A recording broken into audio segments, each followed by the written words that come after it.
A driver speeds down the road far above the limit, catching the attention of a traffic officer who immediately gives chase. The pursuit continues until the driver finally pulls over. When the officer approaches, the driver refuses to step out and never shows his face. Asked for his license, he casually asks for a moment to look for it. Not long after, another officer arrives, a woman named Jane, who also happens to be the officer's wife. Instead of assisting with the inspection, she is told to head home and prepare dinner. She reluctantly leaves, but something does not feel right.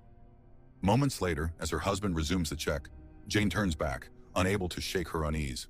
But she arrives too late. The driver suddenly attacks, firing a shot before speeding away. Jane rushes to her husband's side and desperately tries to help him, but he is already gone. And in that moment, the hunt begins. This is Psycho Killer. After the tragic incident, the story shifts to the killer himself, now staying in a motel room.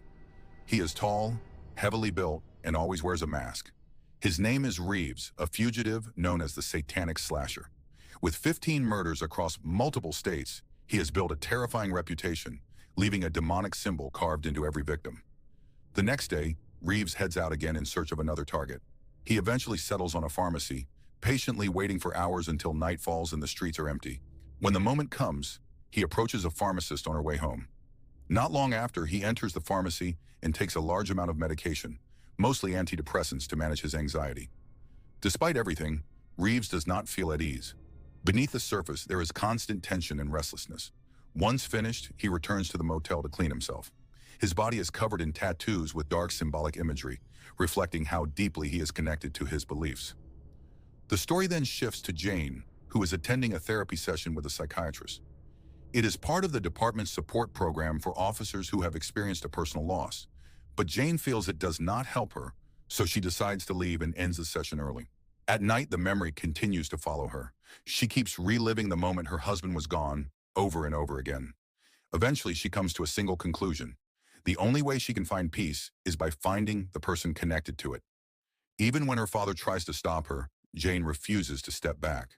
She is determined to see it through, no matter the cost. Meanwhile, Reeves is back on the road, moving through the night. On a quiet rural stretch, he notices a stranded driver pulled over on the side. He stops his car and approaches, his intentions unclear. Moments later, the situation changes rapidly. The driver is no longer visible. Inside the car, someone begins to realize that something is wrong. Charlie? The atmosphere shifts as Reeves appears nearby, and everything becomes uncertain.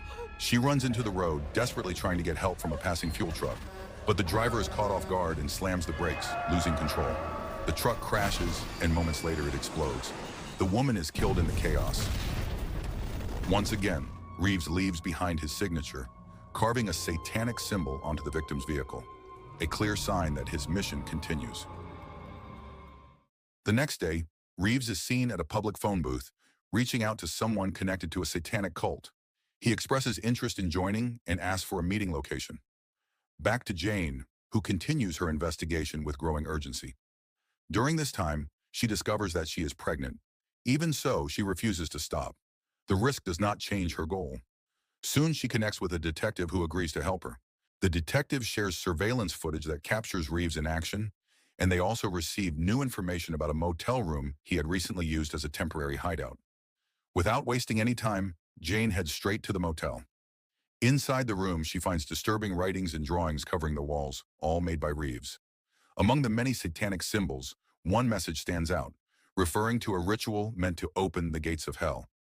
Whether this is part of a larger plan or not, Jane stays focused, using every clue to narrow down his next location. Meanwhile, Reeves has already moved on to another motel. He calmly sharpens his weapons while watching a news report about himself. The report reveals that his killings date back 20 years, including the murder of a priest and 13 church members. The memory resurfaces, pulling him back to that moment. Not long after, Reeves visits a church where a priest happens to be alone. Instead of seeking redemption, he carries out another brutal killing, continuing his pattern without hesitation. At the same time, Jane is getting closer. Using the information gathered from the detective, she tracks every motel along the northern route until she finally reaches the one Reeves is currently using. Based on the receptionist's description, she contacts the local police, but decides to move in first. She enters the room alone and carefully searches every corner. Suddenly, Reeves appears and attacks. The difference in strength is overwhelming. He throws Jane around the room with ease before eventually hurling her out through the window. Within seconds, he escapes in a stolen car, leaving Jane behind once again. For the second time, she loses the man who took her husband's life. Even so, Jane manages to recover a new clue. It is a newspaper ad filled with random numbers. Suspecting it is some kind of code, she works through it until it reveals an address. The location turns out to be a large mansion, a gathering place for a group of satanic followers. That same place is where Reeves meets a recruiter named Marvin. Since they had already made contact through the phone booth, Marvin wastes no time bringing him to the cult's leader, Mr. Pendleton. Reeves is welcomed in, as not many people are willing to join such a group. But as the gathering unfolds, it becomes clear that their activities revolve more around indulgence than true devotion. Reeves remains silent, observing everything, clearly unimpressed by what he sees, as it does not align with his own dark purpose. After the gathering ends, Reeves is escorted to a room by Marvin to rest. Once inside, Reeves asks for help tracking down a specific name, a man who manages a nuclear power facility in a nearby city. With Mr. Pendleton having wide connections, it does not take long for Marvin to find the information. The next morning, Marvin returns with the name and address, but the moment Reeves receives it, everything changes. He puts on his signature mask and reveals his true identity as the satanic slasher. Realizing who he is dealing with, Marvin panics and runs for his life. Reeves does not hesitate. Armed with a blade and a container of gasoline, he storms through the mansion and kills every cult member inside. Not long after, a reflection in a window catches his attention. Someone is watching from outside. Reeves moves upstairs and uses his mask as bait. A shot is fired, striking the mask directly. The shooter is Jane, who has finally tracked him down. But once again, Reeves escapes, speeding away just after setting the house on fire. For the third time, Jane loses him.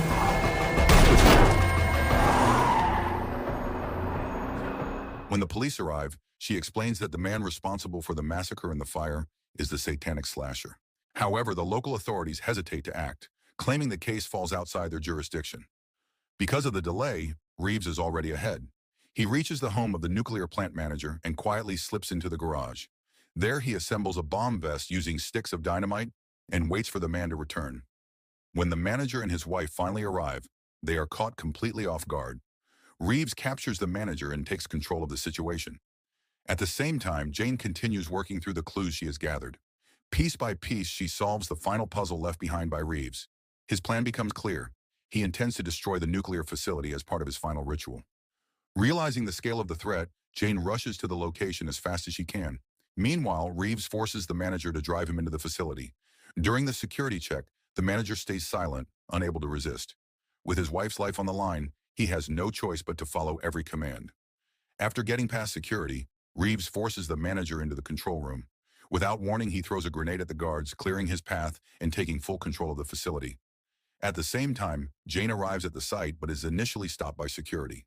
She pushes to get inside, and once the emergency alarms begin to sound, the guards finally let her through and join her in the pursuit. Inside the control room, Reeves holds the manager under pressure. With his wife's life at stake, the manager has no choice but to follow orders. He activates the reactor and allows its temperature to move beyond normal limits. Even though Jane and the security team arrive in time, they are unable to enter. Reeves has sealed the room from the inside, leaving them without access for the moment. Refusing to step back, the head of security asks his team to find a way through the reinforced door. Meanwhile, Reeves shifts his focus once the manager is no longer needed. After that, he reveals something hidden beneath his jacket, suggesting that he has been preparing for this moment. He then marks the floor with a symbolic pattern, completing what he believes is the final stage of his plan. His true intention becomes clearer. He is trying to trigger a large-scale event, driven by a belief that it will open a gateway beyond their world. Seeing no other option, one of the guards leads Jane to a nearby room closest to the control center. A thick glass barrier separates them, designed to withstand radiation and extreme pressure. It is a long shot, but it is their only chance. Jane focuses on a single point and fires. The pressure from repeated shots weakens the glass until it finally gives way, just enough for her to position her rifle. She takes aim at Reeves. The first shot hits his arm. The second is thrown off as the team continues breaking through the door. Staying locked on target, Jane fires again. This time the shot lands cleanly, bringing Reeves down. With the threat stopped, Jane is finally able to return home and rest. For the first time, it seems like the nightmare is over. is. But even in her sleep, the image of the satanic slasher returns, jolting her awake. The fear lingers, pushing her to step outside just to make sure it is truly over. Given everything Reeves has done, her fear makes sense. Because the truth is, he is not dead. His death has been staged to prevent public panic. Now Reeves is being transported to a secret facility under heavy guard. And if his past is any indication, it may only be a matter of time before he finds a way to break free and begin again. So the moral of the story is if someone refuses to show their face during a traffic stop, just assume they are a masked psycho with a nuclear meltdown hobby and go home immediately. We have noticed a lot of people watch the videos all through, but leave no comments and likes. Please, if you enjoy the videos, be sure to subscribe, like, and leave a comment to tell us where you're watching from. Thank you.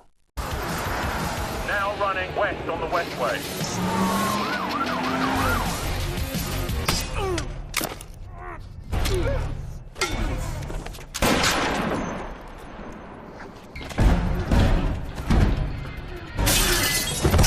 The story begins with Detective Sergeant Brandt relaxing on his couch in his apartment when he hears a loud noise outside. Curious, he looks out the window and sees three young men attempting to break into a car. Grabbing a hockey stick, he heads downstairs. As he approaches them, they try to mug him, so he whacks the first one in the leg like a mole. The second fella gets terrified, so he takes out a carpet knife to make sashimi out of Brandt, but Brandt jabs him in the face with the stick and then swats the third before calling them sissies and knocking him out cold with one final blow. As he walks off, he warns them to pick the right weapons next time they try to jump someone.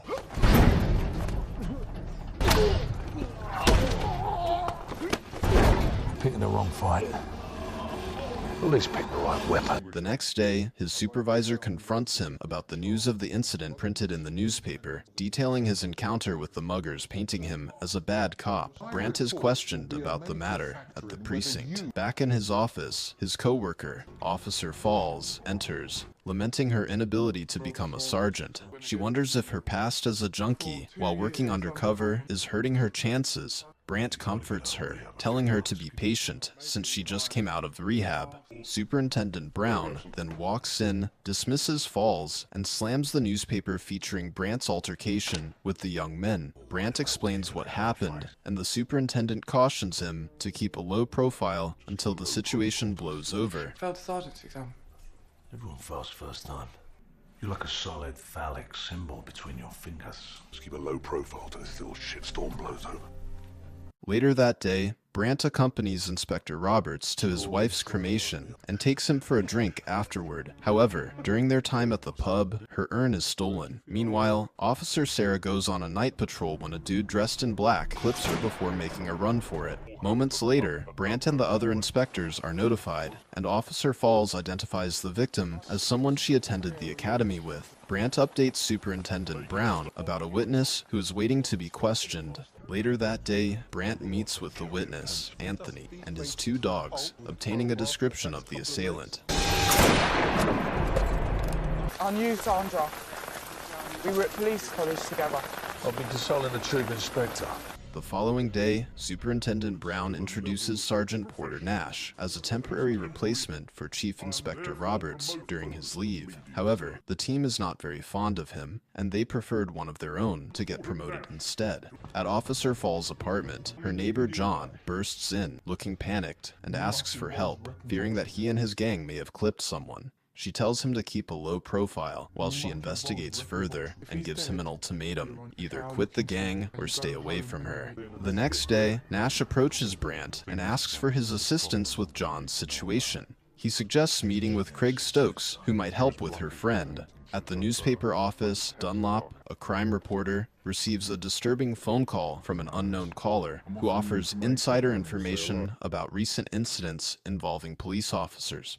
The same caller approaches a police car and taunts the officer inside. He asks the officer to pick a number between 8 and 7, and when he does, the caller announces he'll ensure 8 officers in total are sent to the afterlife. In that instant, he pulls the trigger and flees before the officer's partner shows up. News of the officer's death spreads quickly through the newspapers, causing panic within the police force. You either quit that gang or you quit coming round here, do you understand? Yeah, Sergeant Nash comes to us from the prestigious West London branch. 8 more coppers to kill. Bye. Not long after, Falls meets up with Brandt and asks for his help in the case, so they start by investigating the type of gun used, and demand from the seller the list of all the people he had sold the type of gun to. While at it, they check the security footage, but are unable to find the culprit, because he had his back turned to the cameras. Following a tip, Brandt meets Radner, a member of Peacock Gym, who only agrees to talk in exchange for money. Brandt, unwilling to pay, threatens him by twisting his kneecaps, until Radner squeals in pain. After releasing him, Brandt orders a drink for both of them, and insists that Radner pays. Radner reluctantly pays, and begins to tell Brandt about a guy from his gym who set a police dog on fire and posted it online. He claims not to know the man's name, but agrees to meet someone later to get it. Brandt, unimpressed, tells him he'll ask the gym manager about such a fella. As he gets up to leave, Radner asks for payment for his intel, but Brandt calls him greedy. Then he walks out on Radner. Don't have the brains of a chicken, do you? Second officer. Well, there must be more. Keep looking. Sir. Back at home, Brandt recalls his earlier conversation with Nash, and he gets agitated, so he decides to visit him without giving him a call. When he gets there, Nash is surprised to see Brandt, but Brandt tells him he wants to talk to him. First, he pours himself a drink, and notes that if he was in Nash's shoes, he wouldn't touch grass all week. Brandt starts by keeping things natural by saying he doesn't care about Nash's orientation. Then he reveals he's slowly losing his mind. Curious, Nash asks him to expatriate, so Brandt tells him that he's been blacking out a lot of times, and he ends up gazing at the wall for so long. Nash simply explains that he's experiencing burnout, and it's not a big deal because the best way to solve it is to remain idle for days. To make things better, Nash informs Brandt that he has experienced it a while back, when his team was unable to apprehend a known predator, putting him under a lot of pressure till he took matters into his hands by sneaking in and smashing the jewels of the terrible molester. Right after, he took a leave and hid away, expecting to get yeeted from work, but to his surprise, he got transferred to Brandt's headquarters. After ranting for a while, he realizes that Brandt had taken a trip to La La Land from all the Boarfest. The following day, after Brandt confirms he didn't bite the pillow last night, he updates Nash on a new lead at the Peacock Gym, and they agree to meet in half an hour. And I broke into the paedophile's house at 4 in the morning and I smashed his bollocks in with a baseball bat. Takes a huge effort to drag myself out of bed. Worth a visit? You want me along? Sure. See you there in half an hour. Meanwhile, Robert struggles with his grief and begins to spiral following his recent loss. Unable to stand the break, he goes back to work to distract himself, but his boss, who feels concerned about him, offers him early retirement. To the officer's surprise, Roberts rudely pulls a reverse at him for trying to relate with his grief when the geezer literally cheats on his wife. Unable to argue with Roberts any further, the boss permits him to resume office. Later that day, Brandt and Nash visit a Leeds house, Barry Weiss, who stubbornly demands a warrant. Undeterred, they barge into his home, questioning him about a video he uploaded online. Barry claims he merely recorded the event and wasn't involved. As Nash presses him about his past interactions with the police, Barry insists he appreciates their service. Just then, Brandt recognizes him from a while back at billiards hall when he had put Barry in the hospital. So they leave his place after they don't find anything incriminating. Once they leave, Barry packs up his belongings. I posted it, yeah, but I wasn't involved. I know you. If we'd met, I'm sure I'd remember. You're on compassionate leave. I'm back. Unaware that Radner is lurking nearby, Radner rummages through Barry's trash and discovers a parking receipt from Weymouth, pocketing it as a potential lead. Meanwhile, Barry sets his sights on his next target, Roberts, and trails him home. He sabotages the CCTV and poses as a technician offering satellite TV services. When Roberts opens the door and mentions having already paid the bill, Barry pulls a gun on him. Roberts immediately fights him off and hits the gun away, but as he struggles to get a weapon to defend himself, Roberts grabs a hammer from his toolbox and swings it at Barry. Barry quickly regains control and seizes the hammer before smashing Roberts' head in with it. After incapacitating him, Barry changes into Roberts' police uniform and sets the building ablaze before fleeing.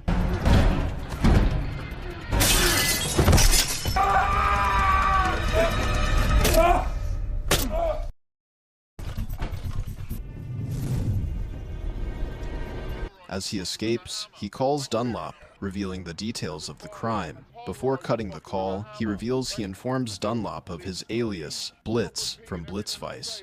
After that, he rides to the parking lot, where he disposes of the clothes in a vehicle. News of the incident quickly spreads, causing chaos at the police station. Nash informs Brandt about Blitz's communication with Dunlop, and they begin tapping Dunlop's phone in case of future calls for any further intel. Brandt recalls writing about Dunlop in the past, and when reporters swarm them, he seizes the moment to confront Dunlop, roughing him up as they push through the crowd. Meanwhile, Radner finds Barry's car and breaks into it, uncovering evidence of Barry's crimes. Eager to monetize his discovery, he reaches out to Dunlop, offering the information in exchange for 50,000 quid. Harold Dunlop from the post. Get ready to take point. Get off. All right. No another policeman's been killed. Chief Inspector Roberts. You have a little think about how much you'd be willing to pay for such an honor. At the forensic lab, Brandt and Nash comb through the remnants from the crime scene when Brandt discovers a Peacock gym badge and makes calls to see if Roberts was a member. As they investigate, Officer Falls meets with Craig to discuss John's case, only to learn that the victim, Mr. Aziz, is still alive. Craig reveals that John is a dangerous thug, but Falls covers for him, claiming he is an informant, so Craig offers to bury the case in return for a date later that evening.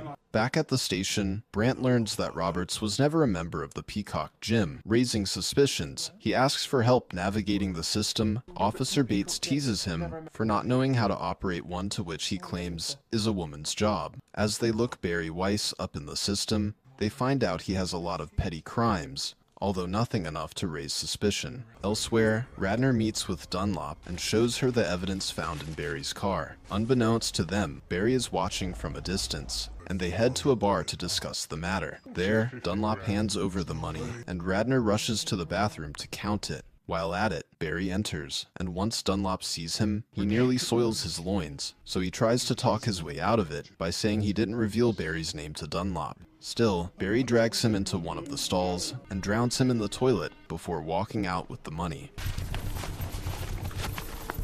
I found a receipt for the parking garage. That's very impressive. When the police arrive at the lounge, Brandt rips the bartender off a glass, before joining Nash to question Dunlop. Once they learn about the car at Weymouth Park, and how Nash had paid for the intel, they head out to the parking lot, hoping to find the evidence Dunlop was after, but unfortunately, Barry had cleared out the trunk. Later that evening, Falls meets Craig for their date, oblivious that Barry is watching them. Meanwhile, Brandt, with assistance from Bates, reviews the list of arresting officers linked to Barry. He realizes that all the recent late officers had previously arrested Barry, and Falls is one of them. He immediately deploys officers to her house, then tries to reach her on her cell phone. After their date, Craig drives Falls to her place, and while she expects him to plant a kiss, he simply opens the door and says he'll call her later. Offended, she reads too much into it and storms out of his vehicle. Distraught, she goes to her door, but just then her phone rings. Sensing a presence right behind her, she turns around and ducks, and a hammer swings at where she was moments ago. They both tumble down the stairs, and Barry quickly gets back to his feet. As he prepares to take another swing, John jumps him, so Barry struggles with him before throwing John off and snapping his neck under his foot. Upon hearing the sound of sirens in the distance, Barry takes off running. Falls rushes over to John and cries after learning he's dead. Brandt, Nash, and other police officers arrive moments later, and from her description, they learn the identity matches Barry. At that moment, Craig rushes in, asking about Falls. He breathes a sigh of relief upon learning she wasn't the one who got her ticket punched out, but Nash scolds him for not being a gentleman by walking her to her door.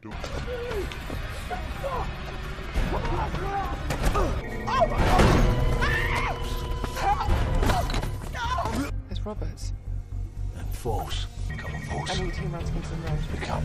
Nearby, Barry hails a deluxe taxi to take him to Dean's Court. Then he books a room. Later, Falls wakes up and asks about John, but Brandt reveals that the boy is no more. There, he learns about how John had been nice to her and was the one who stood with her after she came out from rehab. Falls sobs as it dawns on her that John had risked his life to save her. The next day, Brandt and Nash search Barry's apartment. but find no incriminating evidence against him, so they decide to go public with his information. The taxi driver who picked him up immediately recognizes Barry on the news and reports him to the police. With his help, the cops head to Dean's Court looking for Barry, but he is one step ahead and escapes through a window. Brandt spots him and chases after him like a sweet deal from Temu. While at it, the other officers pursue them in cars, following directions from an overhead helicopter. Eventually, Brandt catches up to Barry, and just as he is about to lay hands on him, Barry surrenders, so the cops swoop in to save him from Brandt's fists of justice. Cunt thinks Bayswater's just around the corner. You dropped her in it, you mean? Did it not occur to you to walk her to the door?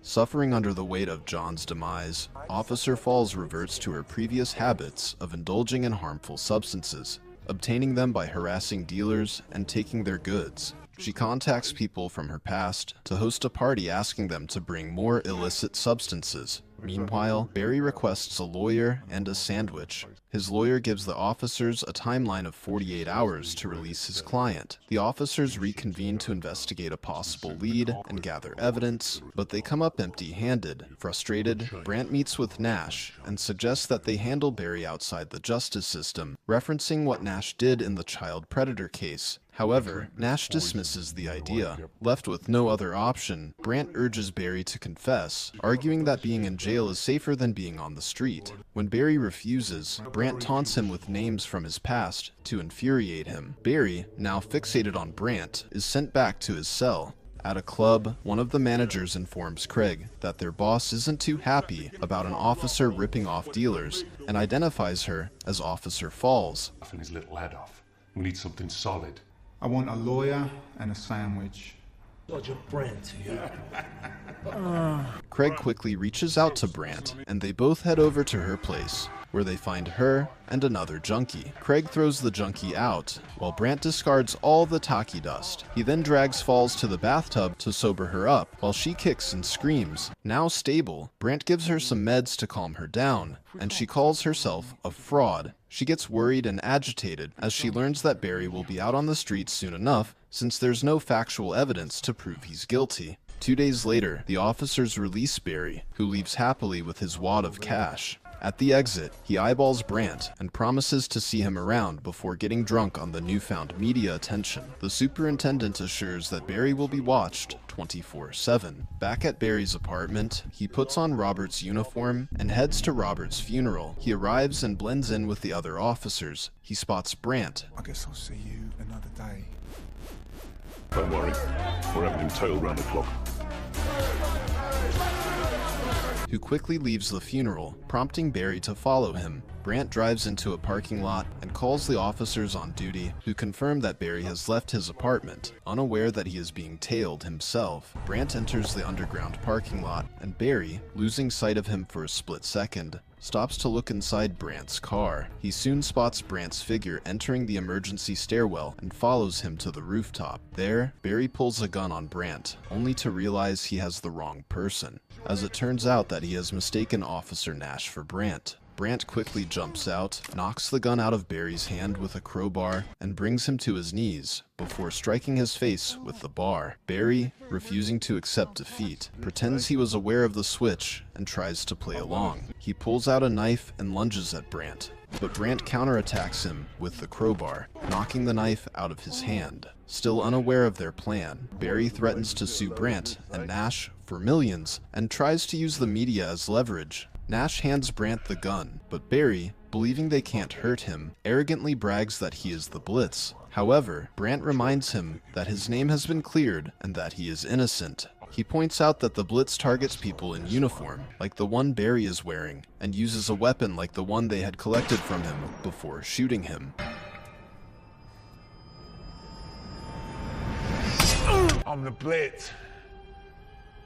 You talking about that cop killer?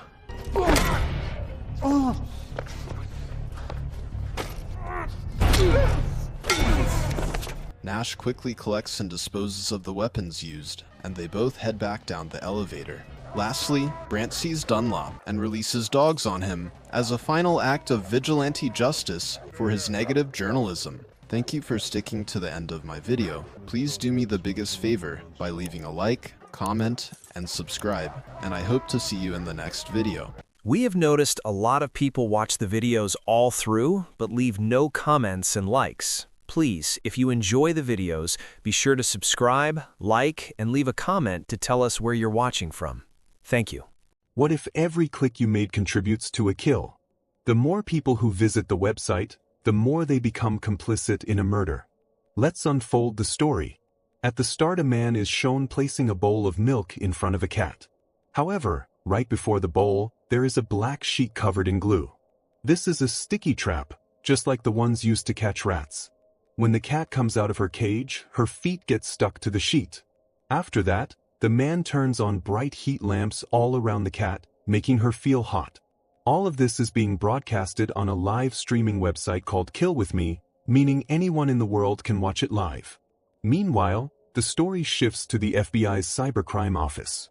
One of their top officers is a woman named Jennifer, who is incredibly good at her job. She has just solved a major case involving a father and son duo who were scamming people online. After solving the case, her attention is drawn to the Kill With Me website, where the cat is still being subjected to the intense heat from the halogen light. Jennifer doesn't take the website seriously at first. Once her shift ends, Jennifer goes home and we learn she is a widow who lives alone with her young daughter because her husband passed away. A few days later, while at home, Jennifer opens the website again to check on the cat. Sadly, she sees that the cat has already died. The next day, Jennifer goes back to the office and tries to trace the Kill With Me website to find out who is running it and committing these cruel acts. However, she hits a wall. The website's IP address is constantly changing, shifting from India to America, then to Canada. Normally, when someone is online, their IP address shows their exact location. But this killer is a genius who constantly masks and rotates his IP address to stay hidden. The FBI team even tries to shut the website down, but every time they block it, the killer instantly mirrors it onto a new server. Meanwhile, the scene shifts to a local parking lot. A man walks up to a stranger's car and asks if he is the guy with the extra hockey tickets. Before he can react, a young man jumps out of the car, attacks him, and kidnaps him. Back at the FBI office, the Kill With Me website updates. This time, there isn't an animal on screen. It is the man who was just kidnapped. The young man who abducted him is the one running the website. He ties the victim down and starts a new live stream. The FBI team watches the horror unfold. Jennifer discovers that the website has only been active for a week. She also realizes the killer has hooked the victim up to an 4 drip containing a medical blood thinner. This drug is normally used to treat blood clots, but in high doses, it thins the blood. The killer has rigged the 4 machine to the website server. The more people who click on the link and visit the website, the faster the machine injects the drug into the man's body. Before long, the views on the website start skyrocketing. As the traffic surges, the machine pumps more of the drug into the man's body, causing him to bleed to death. Once the victim dies, the killer posts a chilling message on the screen for everyone watching. Thank you for your support. But there is still a lot more to come. Soon after, the body of the victim, who turned out to be a local helicopter pilot, is discovered abandoned inside a car. Next, the story introduces another man who works as a television reporter. He arrives at a young man's house to buy a rare, antique item that was posted for sale on the internet. However, as the reporter walks toward the basement to look at the item, the young man sneaks up behind him. He hits the reporter with a powerful electric shock, knocking him unconscious, and drags him down into the basement. This confirms that the young man is the exact same killer who kidnapped the pilot from the parking lot earlier. He places the reporter into a mold, pours wet cement around his feet and hands, and lets it dry to trap him completely. This young man is definitely the mastermind running the website. Meanwhile, Jennifer is at home preparing for her daughter's birthday party. But just as the celebration begins, the team receives an alert that a new victim is being tortured on the Kill With Me website. Hearing this, everyone from the office immediately leaves the party and rushes back to headquarters. On the screen, they recognize the new victim. He is a well-known television news reporter, William. His hands and feet are encased in solid, dry cement, leaving him completely paralyzed. To make matters worse, the killer has surrounded him with massive, burning heat lamps, and the twist is, the more people who visit the website, the brighter and hotter the heat lamps will get. If the traffic keeps growing, the extreme heat and radiation will kill the reporter. Desperate and running out of options, the FBI director Richard Brooks tells Jennifer to immediately call a press conference. He argues that they need to address the public, or else everyone will think the FBI isn't doing anything to stop the killer. Jennifer strongly objects, saying, "That is exactly what the killer wants. If we give him media coverage, more people will look up his website out of curiosity." Richard feels he has no choice and holds the press conference anyway and warns people not to visit this website. The announcement backfires completely. On the live stream, the heat lamps grow blindingly hot, and William's skin begins to scorch. However, the killer has removed the gag from his mouth. Although the reporter is too weak to speak aloud, his lips are moving. A member of Jennifer's team, who can read lips, understands that William is giving them an address, 8808 Newberry. This is the same address where the killer lured him to buy antiques. The FBI team races to the house, but they find no one inside. However, they do find a laptop on a table displaying a news feed of the director's press conference, proving the killer was watching their every move and anticipated their arrival. Now millions of people rush to the website. Because of the massive traffic, the heat lamps reach a deadly temperature, and the reporter dies. Looking around the empty crime scene, Jennifer tells her partner, Griffin, that the killer must have been here just a moment ago. Later, the team discovers that the house the killer used actually belongs to an elderly man who is currently in South Korea.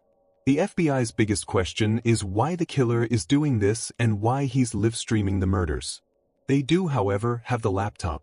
One of Jennifer's team members, an agent named Griffin, discovers that the laptop belonged to a boy named Kilburn, who is now dead.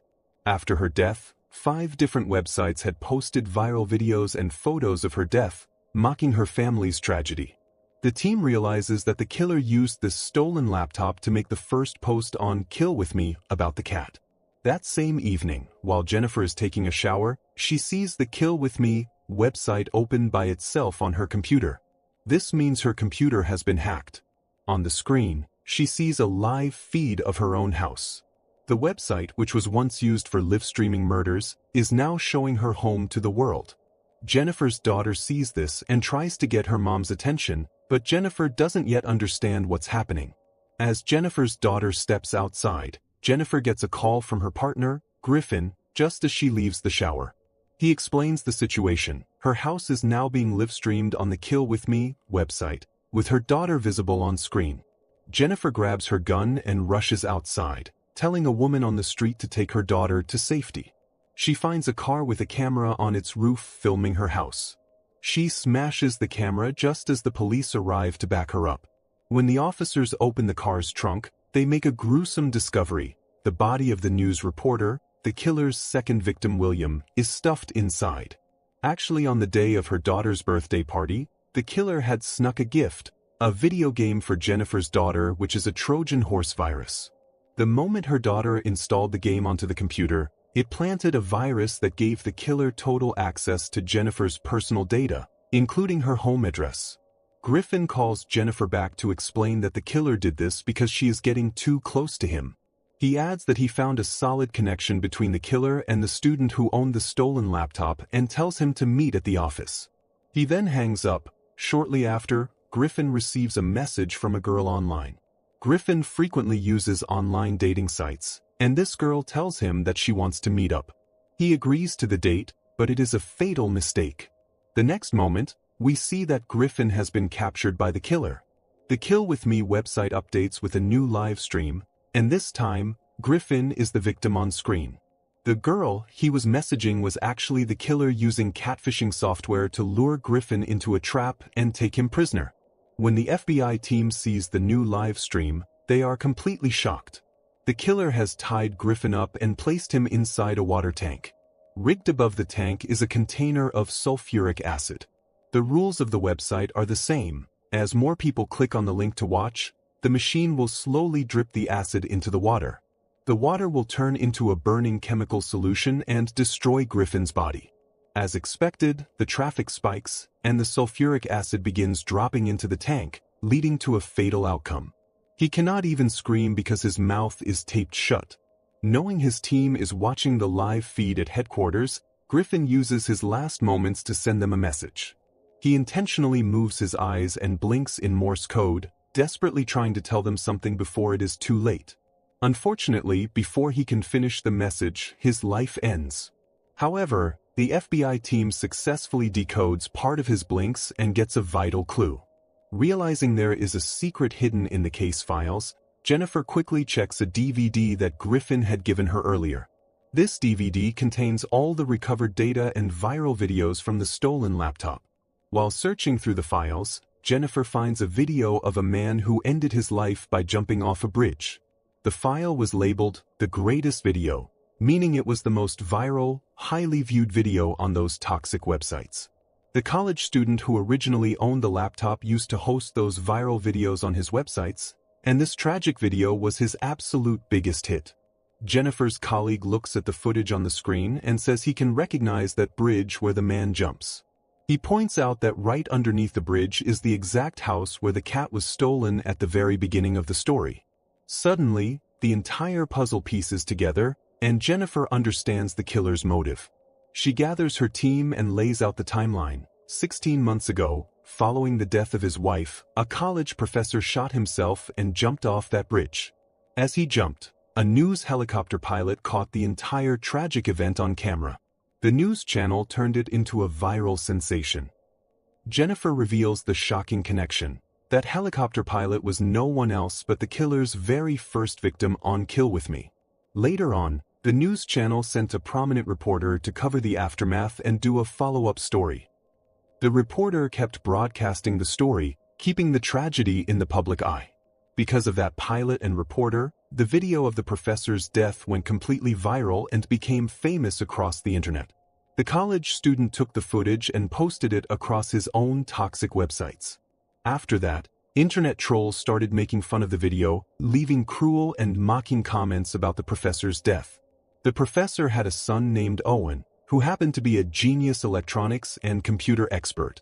Grieving and completely isolated after his father's public death, Owen suffered a mental breakdown and was sent to a psychiatric hospital. However, he was released a few months ago, and now the FBI finally knows the truth. Owen is the killer. Owen is executing a twisted plan to avenge his father. First, he killed the helicopter pilot who filmed his father's death. Next, he killed the reporter who broadcasted the story to the public. He killed Griffin because Griffin was getting too close to uncovering the truth. And even before targeting the pilot and reporter, Owen had tracked down and murdered the college student who put his father's death video on those 5 different websites, stealing his laptop to run the operation. Jennifer points out another chilling detail. The logo for the Kill With Me website is actually an X-ray of Owen's father's skull, and the numbers on the site match the exact date of his father's death. Now knowing his identity, the FBI team storms Owen's house. Inside, they find Griffin's body in terrible condition, but Owen has already fled. The FBI immediately blasts Owen's picture across every news channel and digital platform, launching a massive nationwide manhunt to catch him. Despite all this, the police still have no leads on Owen's location. Later that night, Jennifer is driving home during a heavy rainstorm. Suddenly, her headlights shut off completely, and she loses control of the steering wheel. Her car is computerized, and Owen has hacked it. Controlling the vehicle remotely, Owen forces Jennifer's car to stop dead in the middle of the bridge. And then Owen's voice cuts through the car radio. He says Jennifer to look ahead and tells her that is the exact bridge where my father jumped and killed himself. The internet websites put it in slow motion for everyone to enjoy. He blames Jennifer and the cybercrime division for letting it happen, demanding to know why they didn't stop the public from turning his tragedy into entertainment. Jennifer tries to reason with him, saying, "I'm sorry, but Owen doesn't want answers." Sensing danger, Jennifer smashes her car window and runs out into the rain to find help. She tries to use her cell phone, but Owen has hacked that too. She runs to a nearby payphone, but before she can make a call, the power cuts out. Trapped in the dark, she runs back toward her car, but Owen is already waiting for her in the back seat. He shocks her with a taser, knocking her completely unconscious. When Jennifer wakes up, she finds herself tied up and hanging upside down in a basement. Directly beneath her is a heavy agricultural tiller machine with sharp, rotating blades. The Kill With Me website goes live once again. This time, millions of viewers log on to see Agent Jennifer Marsh hanging over the deadly machine. At FBI headquarters, the team watches the live stream in horror, but no one knows where Owen is hiding her. However, her close friend and colleague, Eric, realizes that the basement where Jennifer is being held is actually his own. He tries to rush there to save her, but the drive is too long, and Jennifer will likely die before he arrives because of the huge number of viewers on the website. Thinking quickly, Jennifer begins to swing back and forth. She manages to grab onto a pole. When Owen comes over to stop her, she pulls off a gas pipe near her. The gas sprays onto Owen's face and eyes, causing him severe pain. While he's distracted, Jennifer loosens the wire, frees her legs, and drops to the ground. She then confronts Owen and fights him. As he pulls a gun to shoot her, she takes it from him. Owen, seemingly giving up, starts walking toward her. But then Jennifer removes all 6 bullets from the gun. The movie ends as she shows her FBI badge to the live camera, letting the entire world know that the FBI has killed the perpetrator. And with this, the movie ends here. The story begins in Dubai, where one of the most powerful mafia bosses is undergoing a desperate blood transfusion. His blood type is revealed to be incredibly rare, so rare that only around 0.6% of the world's population possesses it. Because of his worsening illness, finding compatible donors has become almost impossible, and his survival now depends entirely on obtaining more of this rare blood. A doctor warns the mafia boss's wife, Thanapod, that continuing the transfusion will inevitably kill the donor because every last drop of blood is being extracted from the body. However, Thanapod shows no concern for the donor's life and only cares about saving her husband. In the end, the medical team transfers all of the donor's blood into the mafia boss's body until the donor finally dies.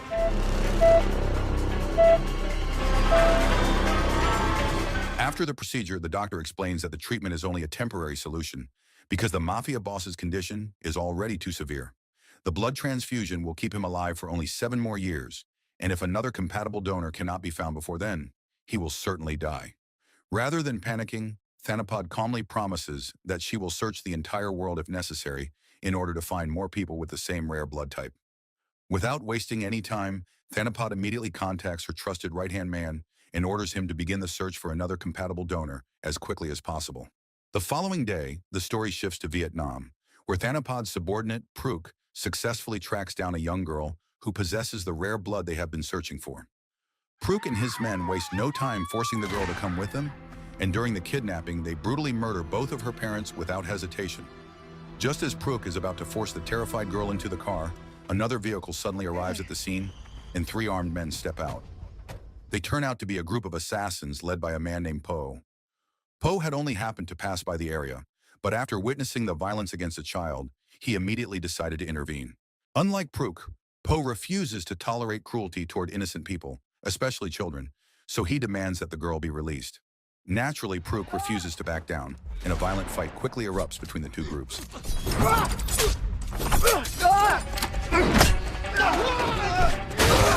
In the end, Po and his 2 companions manage to eliminate all 3 of Pruitt's men during the intense battle. However, just before they can finish Pruitt himself, he manages to escape and flee from the scene. With the situation becoming too dangerous, Po decides to leave immediately while taking the young girl with him. And from that night on, her life became tied to an assassin. This is my dearest assassin. Later that night, Pruk returns to report directly to Thanapod and apologizes for failing to capture the girl with the rare blood type. He explains that she was rescued by 3 unknown men whom he had never seen before, making it impossible for him to track them or determine where they had taken the girl. But Thanapod refuses to accept excuses, because all that matters now is finding another donor capable of saving the mafia boss's life. Thanapod makes it clear that Pruk has only 7 years to succeed, and if he fails to find someone with the same blood type before that time runs out, not only will Pruk be killed, but his entire family will be wiped out as well. The story then returns to Po and his companions after they successfully bring the young girl back to their headquarters in Thailand, revealing that Po himself is originally Thai and has been operating his assassin organization there for years. The girl, whose name is finally revealed to be Lan, reacts with fear and suspicion because she still believes these strangers intend to hurt her, just like the men who attacked her family earlier.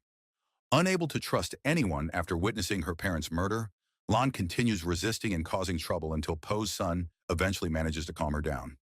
Since they are around the same age, Pran is able to approach her more gently and slowly earn her trust. Pran reassures Lan that nobody in this place intends to harm her and that they actually rescued her in order to protect her from dangerous people who are hunting her. Little by little, Lan begins lowering her guard, and after finally calming down, all of her injuries are treated properly for the first time since the attack. Not long afterward, one of Po's men, who had been examining Lehan's condition, informs him that the girl possesses an extremely rare blood type, meaning countless people would likely hunt her down if her identity were ever exposed. At that moment, Po finally understands why Pruk had been desperately trying to kidnap her back in Vietnam. Because of that realization, Po immediately instructs Pran to always stay by Lan's side and protect her at all costs since she no longer has any family left in the world. He also warns Pran never to take Lan outside the compound because exposing her to the outside world would place her in terrible danger. As time passes, Lan and Pran gradually become much closer to one another. Even though Lan spends her days trapped inside the headquarters and is unable to experience life outside, she still feels genuinely happy because, for the first time since losing her parents, she finally feels like she has found a new family. Eventually, 5 years pass, and both Lan and Pran grow into young adults. However, despite spending all those years together, Lan still has no idea that the people who raised her are secretly involved in dangerous underground work connected to Po. Meanwhile, the story shifts to India, where Pruk is still obsessively searching for people with the same rare blood type as Lan. Over the years, he has traveled through dozens of countries without success, testing countless people in hopes of finding another compatible donor. After yet another unsuccessful search, it becomes clear that none of the local residents possess the blood type he needs. Already overwhelmed by frustration and pressure, Pruk turns against one of his own men after being led to another disappointing result. Afterward, Pruk contacts Thanapad once again and apologizes for still failing to locate a suitable donor. Rather than continuing the worldwide search blindly, Thanapad orders him to return to Vietnam and focus on finding Lan instead, believing the girl they once almost captured may still be their only real chance. At another location, Lan and Pran spend time talking together, and during their conversation, Lan finally asks why they have never been allowed to go outside all these years. Pran explains that the outside world is far too dangerous for someone like her, and that staying hidden is the only way to keep her safe. Lan then becomes curious about the strange people living around them and wonders why everyone spends every day practicing martial arts and combat training. Realizing he can no longer keep the truth hidden, Pran finally reveals that everyone in the compound is actually an assassin working under Po. Surprisingly, instead of being frightened by the revelation, Lan becomes even more determined and immediately asks Pran to teach her how to fight. Ever since her parents were murdered, revenge has become the only purpose left in her life, and she wants the strength to one day hunt down the people responsible. Pran agrees to help her, although he believes she should first begin by carefully observing his training and learning the basics before jumping into real combat. From that moment on, every single night before going to sleep, Lan secretly practices all the techniques and movements she had memorized while watching Pran train during the day. One night, while casually painting her nails, Lan begins wondering why Pran has always treated her with so much kindness and care throughout all these years. Pran eventually admits that he genuinely cares about her deeply, and on top of that, Po had personally entrusted him with the responsibility of protecting her, no matter what happened. Hearing that makes Lan quietly embarrassed because deep down, she has already developed the same feelings for Pran, although neither of them is fully ready to express it openly yet. Sometime later, Po and everyone in the house gather together for dinner, and during the meal, Po announces that there will be an important mission the following night. Since the target is heavily protected, nearly everyone in the organization will need to participate in the operation, meaning all members must head into the field except for Pran and Lan, who are ordered to remain behind at the headquarters. After hearing that news, Pran secretly tells Lan that once everyone leaves for the mission, he plans to take her outside so she can finally experience the world beyond the compound. The idea immediately excites Lan so much that after returning to her room, she spends her time trying on her best clothes because she wants to look special during her first outing with Pran. The following night, Poe and his entire team arrive at a nightclub where their target is currently located. It turns out they have been hired to assassinate a corrupt government official. But because the man is surrounded by numerous bodyguards, Poe is forced to involve almost every member of his organization in the mission. Poe and several men enter through the front entrance in order to distract the guards stationed outside, while the remaining members quietly infiltrate the building from the back and position themselves near the target's private room. Everything unfolds exactly according to Poe's carefully prepared strategy, because one of his men secretly slips a small explosive device into a bodyguard's jacket pocket, instantly causing panic and chaos throughout the club. As expected, the target is immediately rushed toward the emergency exit for safety, but that escape route had already been anticipated by Poe beforehand. Waiting there is another assassin from the team, who cleanly eliminates the corrupt official without leaving any room for failure.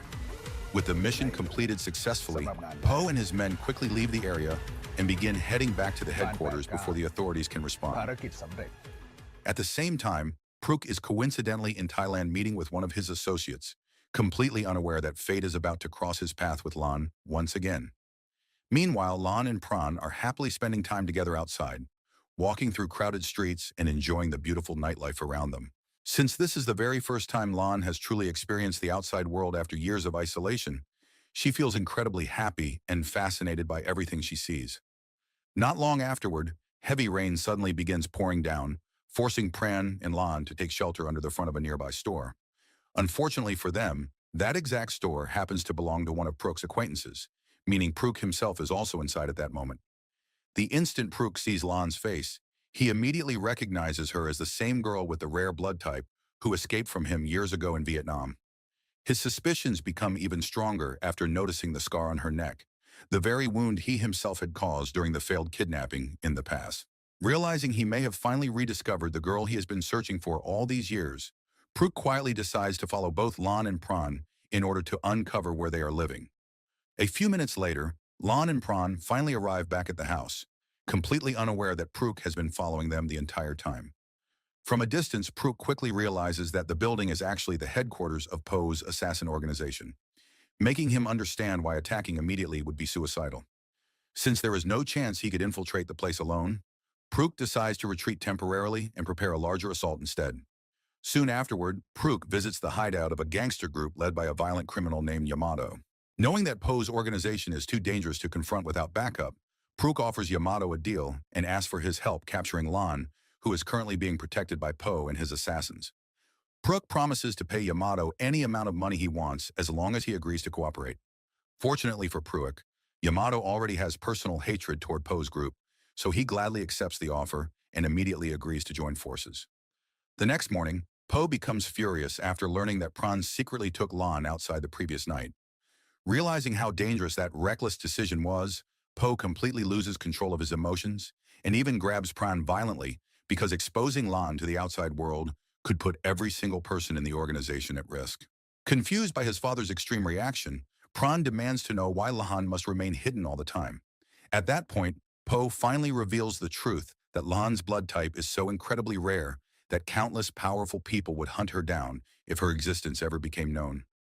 That same night, Pran is still upset over how harshly Poe treated him, so he impulsively decides to run away together with Lan. While the two of them quietly pack their belongings and prepare to leave, neither of them realizes that Prook and Yamato's armed men have already arrived outside the compound. The attackers quickly begin surrounding Poe's headquarters, and just as Lan is about to open the exit door, a massive explosion suddenly erupts outside. Thankfully, she is not injured by the blast, but chaos immediately breaks out as Pran, Poe, and the rest of the assassins rush in and engage Yamato's forces in a fierce gunfight.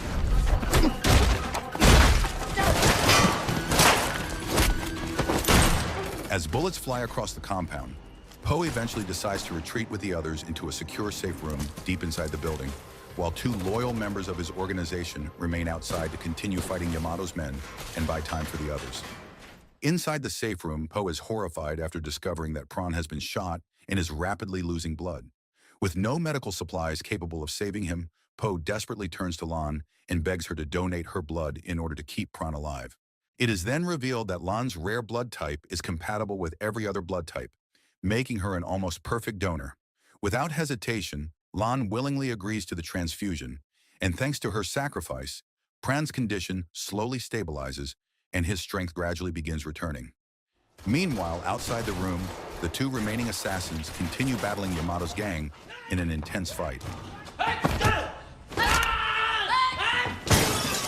Eventually, one of them is killed during the confrontation, while the other is captured alive by Yamato's men. Not long afterward, Yamato drags the captured assassin directly in front of the safe room door and threatens to kill him unless Po opens the entrance immediately. Even though the situation tears him apart emotionally, Po refuses to surrender because opening the door would doom everyone inside. As a result, Yamato brutally executes the captured assassin right in front of them. After witnessing that horrifying moment, one of Po's remaining men points out that hiding inside the room forever is impossible because eventually Yamato's forces will break through. Whether they like it or not, they must fight back before they are completely cornered. Pran, whose condition has improved significantly thanks to Lan's blood, supports the idea and confidently convinces his father that they still have a chance to defeat Yamato's much larger force if they strike carefully. In the end, Po agrees, and the group immediately begins preparing a strategy for one final counterattack. Roughly 10 minutes later, Yamato and his men begin trying to break through the safe room door using a chainsaw. However, just before they can force their way inside, gasoline suddenly starts pouring from underneath the door, followed immediately by flames spreading outward. The unexpected fire forces Yamato and his men to retreat backward in panic before they can continue their assault. A moment later, Pran suddenly throws a gas cylinder toward Yamato's men and shoots it, triggering a massive explosion that instantly takes down several members of the attacking gang. Using that opportunity, Po and the others rush out of the safe room and begin fighting the remaining enemies in a brutal counterattack. As the battle intensifies, Po realizes there is no way everyone will survive if they continue fighting together inside the compound. Knowing somebody has to stay behind to buy time, he orders Pran and the others to escape immediately, while he remains there to hold off Yamato's forces alone. In the end, Po willingly sacrifices himself so the others can escape safely from the headquarters. Without wasting another second, Pran quickly takes Lan and the three surviving members of their group away from the burning compound before Yamato's men can catch them. The story then returns to Pruitt, who is once again consumed by rage after failing to capture Lan, even though she had been right in front of him. After spending years searching for her across the world, losing her again only makes his obsession grow even stronger. 2 days later, Pran and the remaining survivors finally arrive at their secondary hideout. Although they manage to escape alive, Pran is still deeply devastated by the loss of his father, Po, whose sacrifice allowed all of them to survive. At this point, Pran's remaining allies are reduced to only 3 people, including his close friend Michael and 2 veteran members of Po's organization, whom Pran has always considered family, almost like his own uncles. Sometime later, Pran and Lan sit together near the beach not far from their new hideout. And during their quiet conversation, Lan admits that she wants to leave because she feels her existence only brings suffering and death to the people around her. However, Pran immediately refuses to let her go because he has no intention of abandoning the promise Po entrusted to him before his death. More importantly, Pran genuinely wants to spend the rest of his life together with Lan, no matter how dangerous the future becomes. Because of that, Lan asks Pran to properly train her in combat so she can finally stop being a burden and learn how to protect herself. Pran agrees without hesitation and brings her back to the hideout to begin her training immediately. From that moment on, Pran, Michael, and the 2 older assassins personally train Lan every single day. Surprisingly, Lan quickly reveals that she has already learned many techniques on her own from years of secretly observing Pran's training sessions, leaving everyone genuinely shocked by how naturally talented she is. As the days continue passing, Lan is pushed through increasingly harsh combat training until she eventually progresses to using weapons as well. Despite the exhausting routine, she remains incredibly motivated because her only dream now is to take revenge on Pruitt and everyone responsible for destroying her family. Several months later, Lan finally transforms into a highly skilled fighter whose abilities are now comparable to Pran and the others.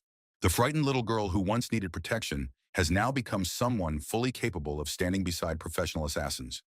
One day, Pruitt, who is known for his obsession with expensive cars, visits a luxury showroom hoping to purchase a specific vehicle.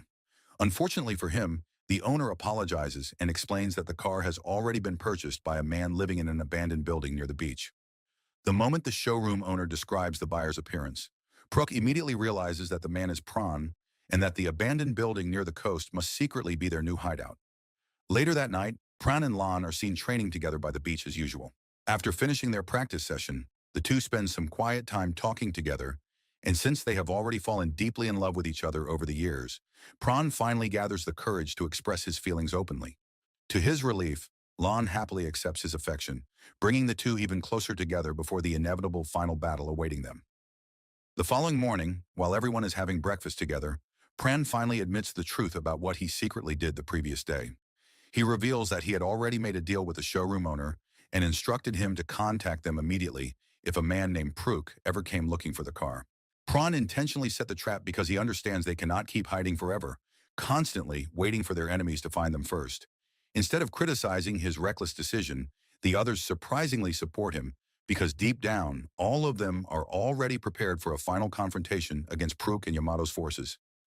Later that afternoon, the trap works exactly as planned when Pruk arrives at the abandoned building together with Yamato and a heavily armed group of gangsters. Fully equipped with weapons, they carefully enter the building and begin searching every corner for Lan. At first, the atmosphere remains strangely quiet, making Yamato's men believe the hideout may already be abandoned. However, the situation suddenly changes when an old wrecked car unexpectedly starts moving by itself before a massive explosion erupts without warning. Using the blast as their signal to attack, Pran and the others immediately launch a surprise assault against Yamato's forces. During the fierce battle, Pran's group gains the upper hand because they had already prepared the battlefield in advance. One by one, several of Yamato's men are quickly eliminated as chaos spreads throughout the building. At one point during the fight, one of Pran's older companions, the one wearing glasses, ends up facing Yamato's right-hand man in a brutal duel. Although the older assassin successfully kills his opponent, he sadly loses his own life during the confrontation as well. Meanwhile, Lan finally comes face-to-face with Pruk himself, leading to the long-awaited confrontation between them.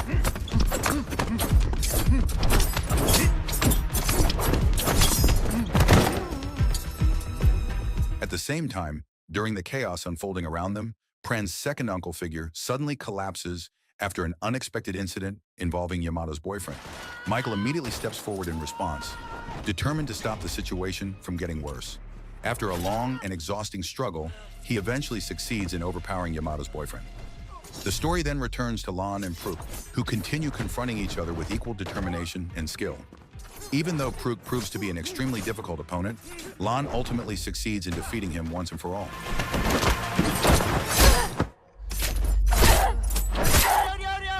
After years of hardship and emotional pain, she finally reaches the moment she has been pursuing for so long. Elsewhere in the building, Pran is now confronting Yamato directly. Compared to the others, Yamato proves far less difficult for Pran to handle, and before long, Pran manages to overpower him and send him crashing down to the lower floor.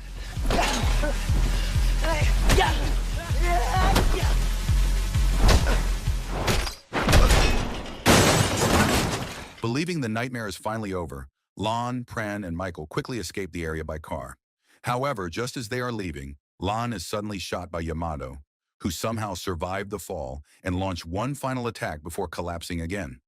Realizing Lan's condition is rapidly worsening, Pran immediately drives her far away from the battlefield before stopping the car in desperation. With no other options left, he decides to perform a blood transfusion himself in order to save her life. It is then revealed that Pran secretly possesses the same rare blood type as Lan, making him the only person capable of helping her survive in that moment. While the emergency transfusion is taking place, Yamato suddenly appears again for one last attack. Without hesitation, Michael steps forward to protect Prane and Lan, leading to another violent duel between him and Yamato. This time, Yamato is finally killed for good, but Michael also succumbs to his injuries because he had already been stabbed multiple times during the fight.